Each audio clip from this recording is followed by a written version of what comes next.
President and First Lady confirmed test results for COVID-19. Hear the reaction from MSU students. To keep us safe and keep the health and safety of our students, I think it's important that we have these mandates. Mississippi loosens its mask mandate statewide, but how does it affect the Starkville community? MSU makes a decision on the layout of the spring 2021 semester. Find out the details on this story and more. Your Take 30 News starts right now.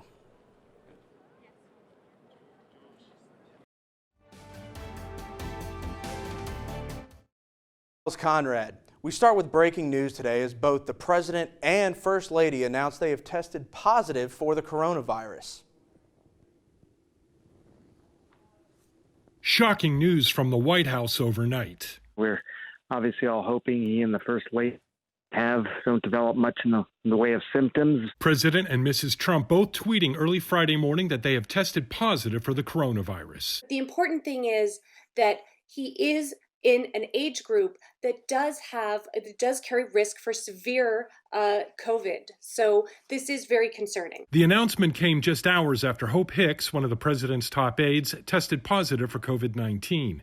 White House aides have called Trump the most tested man in the country, although he has repeatedly downplayed mask wearing and social distancing. It's obviously unsettling, but I'm not surprised given the contagiousness of this virus and what have been the lax protocols. The number of people that could potentially be exposed and at risk of contracting this virus is significant here. Several of the president's upcoming scheduled events have been canceled, including a rally in Florida. I'm John Lawrence reporting.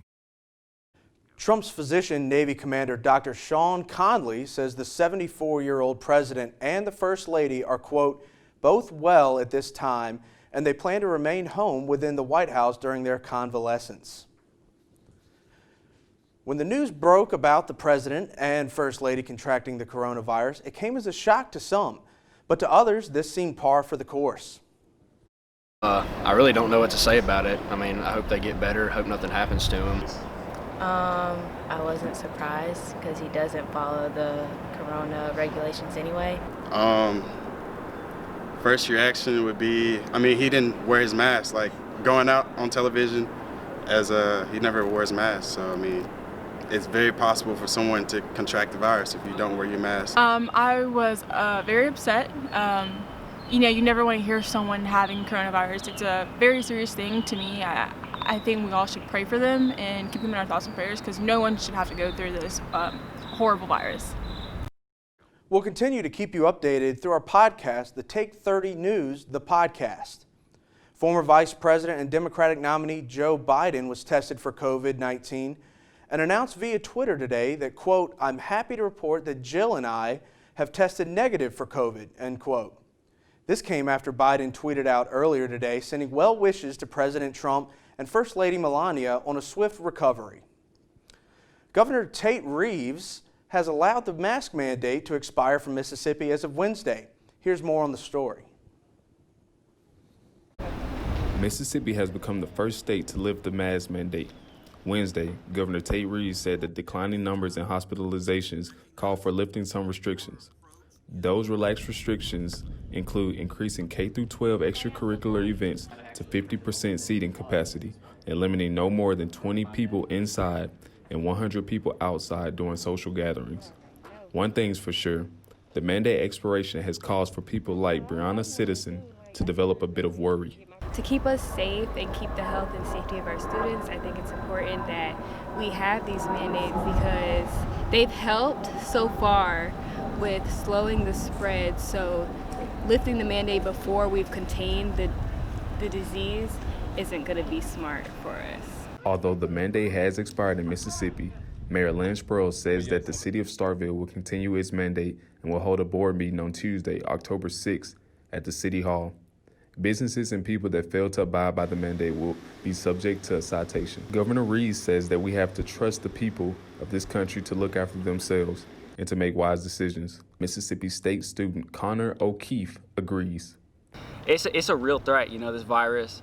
But at the same time, there are certain liberties that you definitely want to be careful, kind of forcing people to go along with. And so I think that just going forward, we need to be careful at the end of the day and just be respectful of other people's personal space. I'm Camian Bell for Take 30 News. Information follows Starkville Mayor Lynn Spruill on Twitter.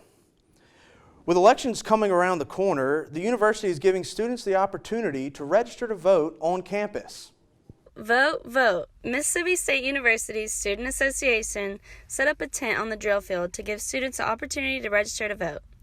Voting registration on campus was available from September 28th to the 30th, from 9 a.m. to 1 p.m. We're part of Community and Governmental Relations in Cabinet. I serve as one of the co-directors, and this voter registration drive is something that SA has been doing every single year, and have a really great turnout so far, and hope for an even better one this year. Voting is more than electing the next president. Your vote is your voice and your chance to have the quality of life you want for yourself and future generations. It's your chance to stand up for the issues that you care about and make a change. Monday was definitely a weekday, and then Tuesday got a lot better, and then Wednesday it really has been busy all day. We're really pleasantly surprised with how it's been, especially with COVID and not having a lot of people on campus. We still had plenty of people get registered, and we're turning them to the circuit clerk office later today. After Tuesday night's presidential debate, there was an uptick in numbers of students registering to vote on MSU's campus. Statistics show that college students across the U.S. doubled the rate of voting between the 2014 and 2018 midterm elections, and that the numbers are continuing to rise. If you missed the registration tents that were set up on campus and want to register to vote, follow the website below for more information. Earlier this week, the first presidential debate between President Donald Trump and former Vice President Joe Biden was held in Cleveland at the Case Western Reserve University and the Cleveland Clinic. Take 30's Dalton Whitfield has the story. From limited crowds to personal jabs. I'm not going to answer the question. Why would you answer that because question? the question is radical left. Will you shut up, man? Listen, you graduated either the lowest or almost the lowest in your class. Don't ever use the word smart with me. The first debate of the 2020 election season was anything but conventional. Fox News' Chris Wallace hosted the debate and has been criticized for his lack of control over the presidential candidates. His FBI director said. Well, then you know what? We're done, sir. We're moving on to the next. We're When moving. a bat hits you over the head, that's not an idea. Everybody. Even commenting on his own performance. The mishandling of the debate had many pundits talking. CNN's Jake Tapper's comment made the rounds on social media. That was a hot mess inside a dumpster fire, inside a train wreck. That was the worst debate I have ever seen. In fact, it wasn't even a debate. It was a disgrace. The post-debate polling was just as criticized after a CNN poll had Vice President Biden winning 60-28, but a Telemundo poll found that their viewers thought President Trump won with 66% of the vote. Even through the debating, both candidates set out the next few days on the campaign trail to get more votes. With Take 30 News, I'm Dalton Whitfield. The vice presidential debate will be held on October 7th. All planned events for President Trump have been postponed or moved to virtual. The 3-year anniversary of the Las Vegas shooting was yesterday, October 1st. The shooting is considered to be one of the deadliest mass shootings in modern U.S. history. On Wednesday, a judge approved an $800 million settlement for victims of the shooting from MGM Resorts. Families of the victims are hoping to receive the settlement funds before the end of the year. Coming up, we look at the weather for the first home game this weekend and how the Cotton District plans to control crowds. Some are battling brain tumors, others vertebral and spinal conditions. And as rewarding as our work often is, it can be frustrating at times. That's because brain and nervous system conditions are difficult to diagnose and treat, especially when they affect patients who can't talk. A while back, we saw a chance to start something special here, introducing innovative imaging to better understand brain and spinal cord diseases in cats and dogs. Having that type of information makes a substantial difference when developing treatment and surgical plans. It also aids in personalizing the rehabilitation process. The toughest part of our job comes when our patients are well enough to go home. As thrilled as we are to see them walk again, A big piece of our heart goes out the door when they leave.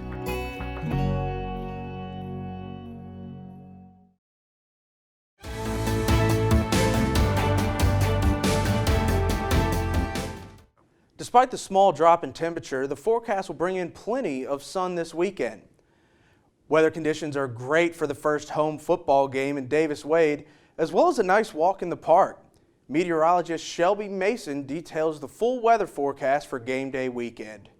Temperatures this weekend for the game are going to be in the lower 70s, and that's only the high. So by the afternoon, if you're maybe having brunch or a game day lunch, that's when we're going to see temperatures in the lower 70s. But by game time, we're going to be in the mid 60s. So a little bit cooler. If you are going to the game, you might want to grab a jacket, but we are going to be seeing sunny conditions like we have all week long. For your Sunday, temperatures are going to be in the upper 70s, a great time to maybe go to North Farm and have a picnic, or even just go walk around campus with friends, but make sure to keep doing your social distancing and wearing your mask. As Bulldog fans are making plans to watch Saturday's game, the Cotton District bars and Starkville Police are preparing for large crowds to keep everyone safe. The Cotton District in Starkville is the gathering spot for many MSU students when the sun goes down, and especially so on game days. But with social distancing in place, bars and restaurants are responsible for keeping guests and staff safe. Coming off of last week's big win against LSU, the Mississippi State Bulldogs are back to face the Arkansas Razorbacks at home.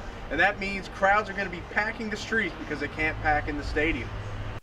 As Davis-Wade Stadium is operating at 25% capacity, more fans than ever will be heading to the bars this weekend. Starkville Police Department released a statement saying that they will be out in full force this weekend, enforcing social distancing as well as underage drinking. 2 weeks ago, capacity was loosened to 75% for bars and restaurants, but the Cotton District has still been packed with lines of people every night. Hobie's on Main Street is still planning full game day atmosphere, but Hobie's, as well as the Cotton District bars, will be running a one-in, one-out policy this weekend. So groups should be prepared to split when entering. With the large crowds expected, restaurant and bar owners are suggesting customers get out early to beat the lines and secure your seat. For more information on procedures, Starkville Police Department will be tweeting out updates throughout Saturday. After the break, find out how students are dealing with the stress surrounding midterm tests. Sense of place. We all have it. Often grown from deep roots in small-town communities. At Mississippi State University, our Carl Small Town Center is strengthening these ties. With nearly 40 years of making a difference, we're revitalizing communities into welcoming places to work, live, and congregate. By weaving together the best pieces of our past with modern technology and amenities, we're creating the hometowns of the future.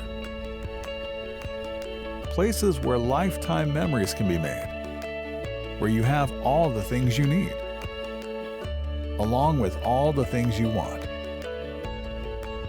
Through partnerships with our communities, we're identifying improvement opportunities, recommending paths forward, and creating the plans for a better tomorrow.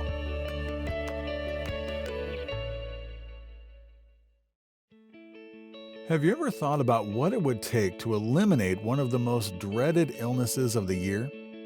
At Mississippi State University, we're dreaming big, fast on the heels of scientific discoveries that will lead to the prevention, diagnosis, and treatment of flu and other illnesses. For researchers, the biggest challenge is keeping pace with viruses that are constantly evolving to become more contagious.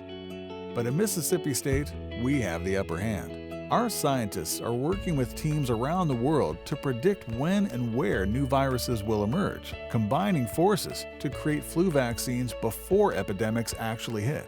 That's because, as a premier research university, we believe it is our responsibility to help improve the lives of those around us. And we're working hard to help create a world where the flu is something children will one day read about in history books.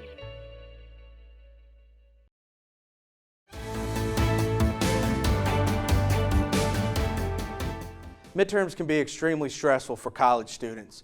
One group on campus is trying to help out with mental wellness this week. Active Minds is a student organization focused on mental health awareness, reducing stigma. Active Minds was on the drill field during midterm week, trying to encourage more students to join their group and help them in their mission. Tables set up, we have a trivia wheel that's been a big hit with students, where we test their knowledge of mental health, and we're able to provide an education piece to this. You can talk to their parents, you can ask them. People have unique ways of alleviating their stress.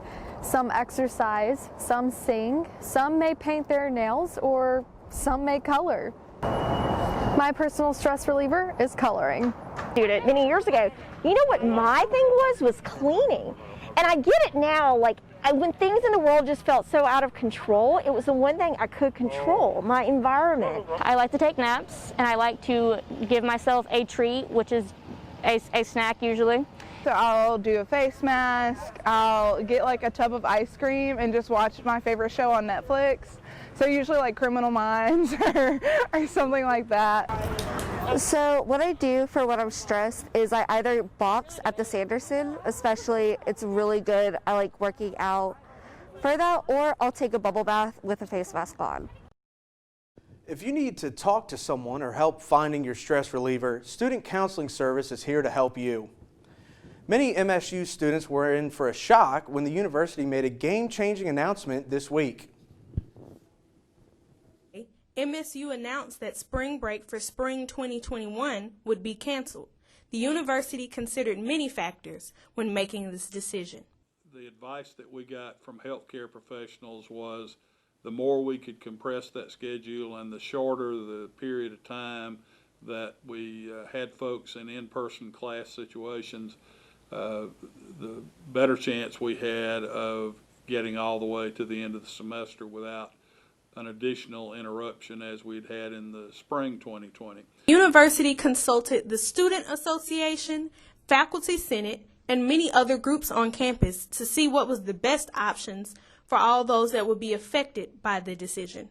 David Shaw, the provost, Dr. Mark Keenum, our president, after conferring with all these groups, determined that it was kind of the will of the majority that we compress the semester, that we eliminate spring break, and that we try to formulate a plan that gave us the best opportunity to get all the way to the end of the semester. Despite the university's reason for canceling spring break, many students are not feeling the idea.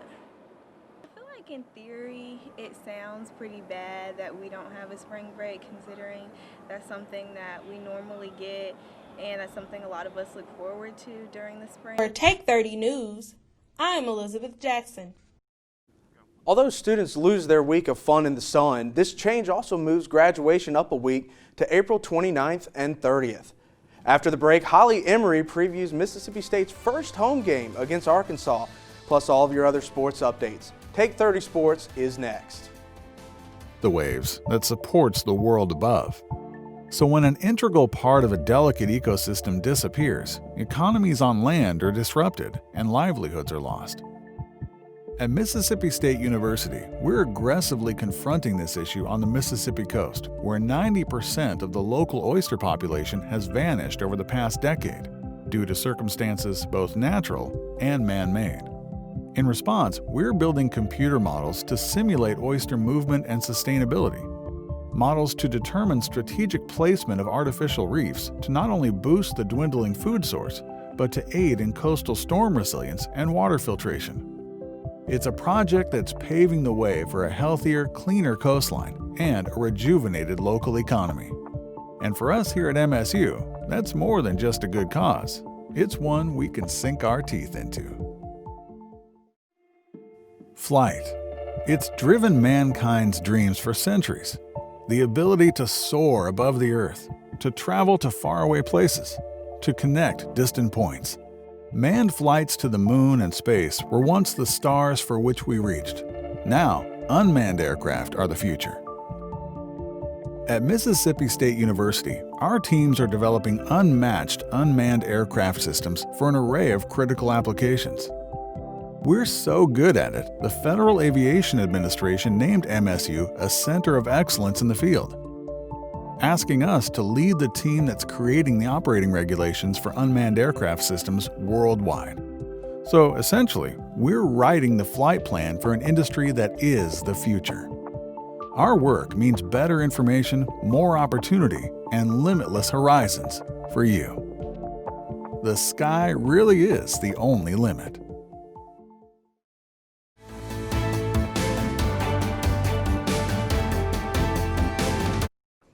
Welcome back to Take 30 Sports. I'm Emery.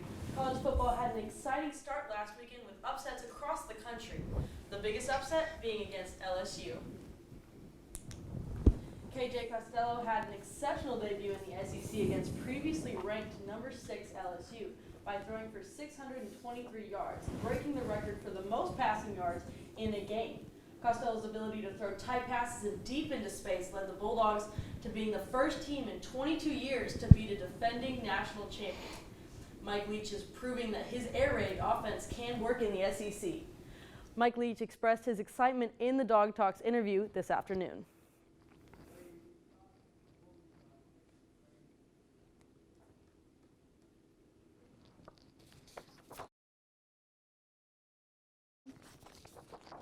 The Bulldogs' home opener is this Saturday when the Arkansas Razorbacks come to town. KJ Costello looks to continue the air raid against the Razorback defense, who allowed nearly 400 yards against Georgia. Both the Bulldogs and Razorbacks had trouble with turnovers last week and are looking to eliminate those mistakes. The Bulldogs ran the same 6 players all game versus LSU, but Mike Leach says the playbook is wide open this week, and the energy is through the roof in Stark Vegas as the Bulldog fans are hyped to see some football. If you are going to the game, gates will open at 4:30, and if you're watching on TV, the game starts at 6:30 p.m. on the SEC Alternative Network channel.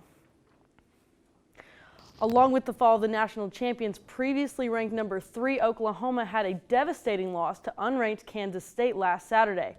Oklahoma had the momentum throughout the first 3 quarters. However, Kansas State's defense capitalized on Oklahoma's errors. With 4 turnovers by Oklahoma, Kansas State was able to win in the last minutes of the game, making the score 38-35. And the NFL announced on Thursday that the upcoming games between the Titans and the Steelers has been postponed due to COVID-19 cases on the Tennessee Titans organization.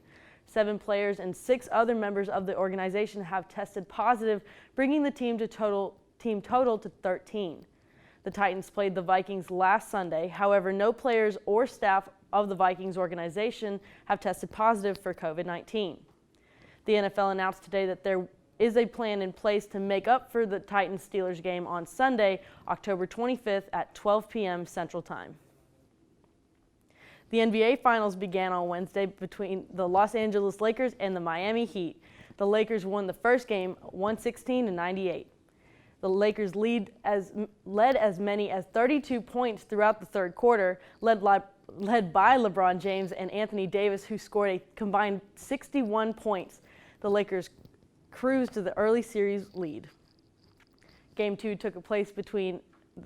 will take place between 8 p.m. Central on ABC. SEC Commissioner Greg Sankey sent out a memo to the programs reminding coaches and players to wear masks on the sidelines. A few coaches were seen on the sidelines of the opening weekend games not wearing masks, including Mississippi State's own Mike Leach. Mike Leach stated earlier this week, quote, "I try to do my best with it, but once you're 6 feet apart, I can't help but wonder if this isn't some homage to the politicians," end quote. The SEC stated that they are prepared to take additional action if necessary if there continues to be a mask problem on the sidelines.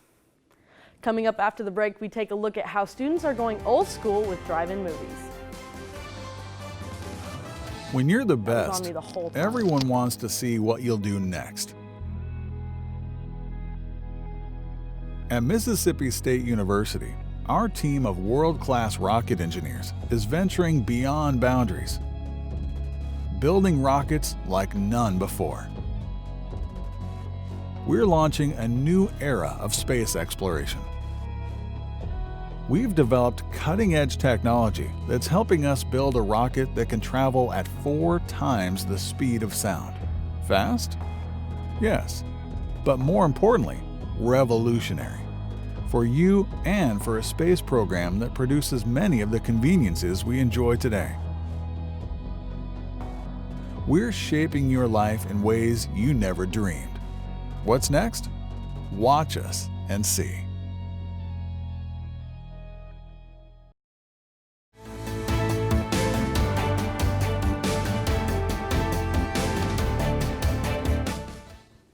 Welcome back to Take 30 News. I'm Elizabeth Jackson, and here are your top entertainment headlines. Movie theaters have taken a hit in 2020, leading to owners having to make some adjustments. Movie chains including Cinemark and Alamo are offering customers the chance to rent out a movie theater for group events. The cost varies by location and chain. Alamo lists the prices beginning at $150, and Cinemark has priced them between $9.99 and $100.75. COVID. Well, that's all the time we have. We're going to toss it back to Miles. That's all the time we have this week. For extended coverage, follow our social media pages at Take 30 News MSU. And the Take 30 podcast every Monday on all of your favorite podcast hosts. Have a safe and healthy weekend. Good night from the MSU campus.